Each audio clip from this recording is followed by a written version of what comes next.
बताना चाह रहा हूं कि if we don't address this issue today, we're going to lose out on a lot. मैं आपको ये बताना चाहता हूँ, why is it ये फोन उधर रख दो, इस फोन को उधर रखो, फोन को उधर रख के बात करो, इधर आ जाओ, उधर बात करो, ये क्या हो रहा है? What sort of a culture are we running here?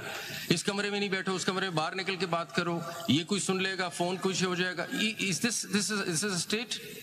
What kind of a state are we running? That I have to put my phone away, I cannot talk to anybody, इस कमरे में कुछ हो सकता है, उस कमरे में कुछ हो सकता है. What kind of a culture is this?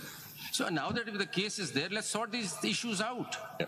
I mean, what kind of culture is this that I'm scared all the time that somebody's recording me, somebody's watching me? What is this? So do we read and पढ़े ना 1984 George Orwell का The Big Brother is watching? What is going on? I mean, let's sort these issues. Everyone has become very fearful. Can I on a lighter note? I was talking on the phone. This was not now, before, much before. Someone said, oh, your phone will be tapped. I said, I hope so they can hear what I'm saying and they reproduce it exactly. So, aap aage badhe, let's finish this. Let's reserve our comments. High Court ka main complete kar दूं, Lahore ka फिर then I move. Let's go through all the judges first. Page 13 pe now I read, it is hoped, from fourth line, just to complete it. Lahore ka bas ye last paragraph hai. It is hoped that the final verdict by the Supreme Court would go a long way to protect and uphold the constitutional principle of trichotomy of power by ensuring free and independent functioning of each institution organ of the state. It is also expected that the Honorable Supreme Court of Pakistan in its final judgment may outline a mechanism for redressal of individual grievances of the judges of the high courts and the district judiciary regarding any approach by the executive agency in case such grievance is not being redressed at the local institutional level. In the proceedings undertaken by the Honorable Supreme Court, we hope that effective mechanisms may be put in place, preferably through statutory underpinning, which define and lay out in clear terms the parameters and scope of every aspect of the intelligence agencies and bring their activities under legislative and democratic control and oversight. Similarly, a meaningful system of accountability to redress complaints may also be established. Right. The Lahore High Court has not come with complete truth, I think so. Come what?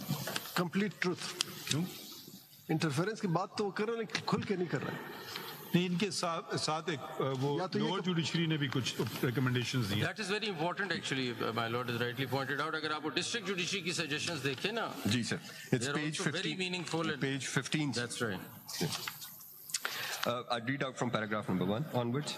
Judges should keep a detailed record of instances of interference or intimidation with dates, time, and nature of such incidents and should report such incidents to the High Court for initiation of contempt proceedings against the delinquents.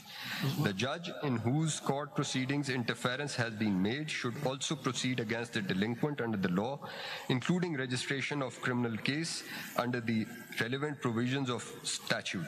2. An independent oversight body such as Judicial Council or Ombudsman with authority to investigate allegations of interference and hold those responsible accountable should also be constituted. A formal complaint cell within the judiciary to address the instances of interference be established, allowing the judges to report interference confidentially, and it must be ensured that complaints are investigated thoroughly and impartially. 4. Institute a transparent and merit-based appointment process for judges in all tiers of judicial recruitments with absolute no executive involvement. 5. The phenomenon of interference by executive and its agencies is more prone in special courts, particularly NAB, ATC, and anti-corruption, where appointment and transfer of judges by the government opens the window for manipulation. It is proposed that High Court should directly assume the power of posting and transfer of these judges to avoid such interference. 6. The practice of obtaining feedback from security agencies and placing extensive reliance thereon, while considering the cases of promotion of the judicial officers and elevation to the High Court has really emboldened the agencies in trying to approach the judicial officers. This practice needs reconsideration. 7. It be made compulsory part of Code